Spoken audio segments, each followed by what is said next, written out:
Sisig is one of those dishes in the Philippines that starts really heated debates. People will argue about what exactly goes into it, from the original in Pampanga to the more modern versions you'll find today. But what we can all agree on, it's really tasty and it's full of beautiful fat. So I'm gonna go check out a chef and see how exactly he does it. Then we're gonna come back to the studio and figure out if we can make a healthier version for you.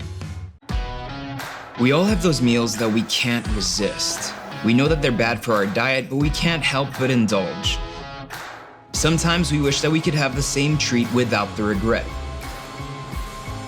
I'm Erwan Heussaff, I'm in love with Asian cuisine, and I used to overindulge quite a bit.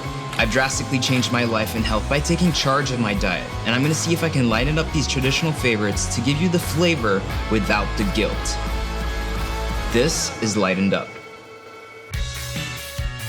Today is a very good day. I'm gonna try one of my favorite Filipino dishes that has been catapulted into the limelight. A lot of people talk about pork sisig nowadays, and rightfully so, because it's delicious. And we're here at Rural Kitchen because I heard Chef Justin makes an amazing variation of it, and I'm just really hungry. I'm always hungry. Let's just go. So you grilled the cheeks? I saw The cheek, the ears, the face, the snout, and as well as the liver. So from here, this is about 100 grams. Yeah. What we do is we fry half of it so that there's a bit of texture. So we just mix it back with the rest.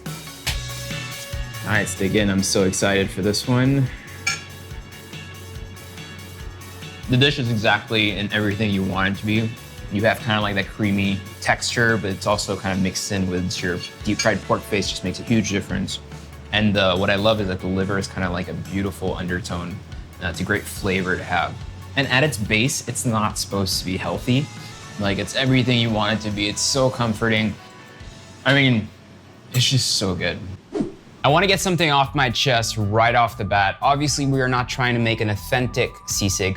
All we are trying to do is give you an option that you can make at home that kind of reminds you of those flavors, but is overall just a healthier version that you can actually eat pretty much every day. The problem with sisig is very simple. There's just way too much fat. The dish comes out around 515 calories per portion, and that is about 47 grams of fat, which is a buttload of fat. This is because of the use of the whole pig face, all its cartilage and skin. Some people nowadays will also deep fry some parts, add oil to finish, eggs, and even some mayonnaise. Pair that with the fact that you can never really truly eat this dish alone. Most of the time, you'll reach over for that huge bowl of steaming, beautiful, fluffy white rice or an ice cold beer. And this is what I'd call an enabler dish. In the Philippines, we call it pulutan, which basically translates into a dish that is perfect with alcohol or with drinks. So yes, we could do this recipe with fish, but I don't think you'd have that same flavor profile, which is why I opted to do it with chicken. So very simple, we have one whole chicken, a couple chicken thighs, bone in. What we're gonna do is just break everything down. It's really important to keep that skin and that fat on so that grills perfectly on the grill. Chop some garlic. Garlic goes in. To that, we're gonna add some soy sauce. Got some calamansi juice. If you don't have calamansi, what you can do is kind of use some limes and stuff. Toss all your chicken inside.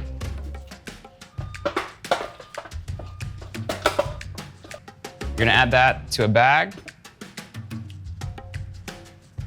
Try to remove as much of the air as possible, just so really those flavors infuse themselves in the chicken. And then that goes into the fridge for at least 4 hours up to overnight. While waiting for that to happen, we're gonna go ahead and chop up 2 onions. These can be thick slices because I actually featured this dish in a short documentary that we once did, and I was actually really surprised to find that originally this dish was supposed to be like a salad. So it was basically some boiled pig ears, any offcuts of pig face usually, and they would dress it just with some vinegar, some salt, some pepper, and some calamansi or acid, until someone made a mistake and over-grilled it on some coals, and it became the sisig that we know today. We had one batch prepared. What you're looking for is kind of for those juices to be released, and you'll see slight discoloration on the chicken. That means it's basically ready. Grill's nice and hot. Spray some canola oil on it. We can start placing the chicken on top. What we're looking for and why we're doing this on a grill and not a pan is really burnt bits of chicken and skin and char. So when you think your chicken is ready, think again. leave it a couple minutes more. You really want those burnt bits. That's so important and so key for this recipe. Start flipping them when you kind of have that perfect char that we're looking for. It's just nice and colored. You've got some caramel color, you got some black over there. That's perfect. Don't be afraid of it. Talk about things to not fear. Obviously, I'm not putting down fat. We're just trying to reduce the fat. I'm the type of person, honestly, I've tried every single diet out there. People are really hot on keto right now. For me, keto and high-fat diets actually work. So I really try to make sure to always keep a handle on exactly what I'm eating. And these kinds of switches help because the dish we're making today is still really high in protein, still has a good amount of healthy fat, and just has much less sodium. And you can actually eat it without any carbs. I know that's blasphemy in this country, but still, it's still really delicious by itself. This looks so good and perfectly ready. All we gotta do now is chop everything into really small, manageable pieces.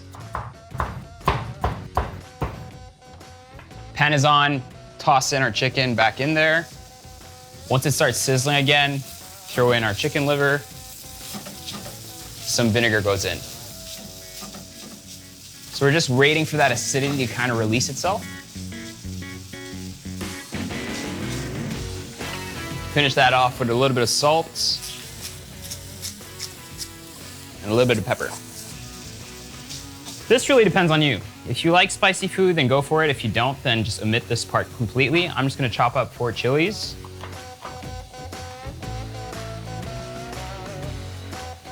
So let's try it. Really excited for this. Oh, look at that. That looks like a perfect bite. That's delicious, honestly. So our version of sisig, the chicken sisig, comes down to 286 calories only per portion with only 14 grams of fat. So it's a massive difference from the original. But once again, if you want to eat the original, please go right ahead. But if you want something to curb those cravings and just give you a similar profile that you'd be happy eating any day of the week and you wouldn't feel guilty eating, this dish is a great substitute, and it's something that I really hope all you guys try. My mouth is still full. I'll see you guys next time. Peace out.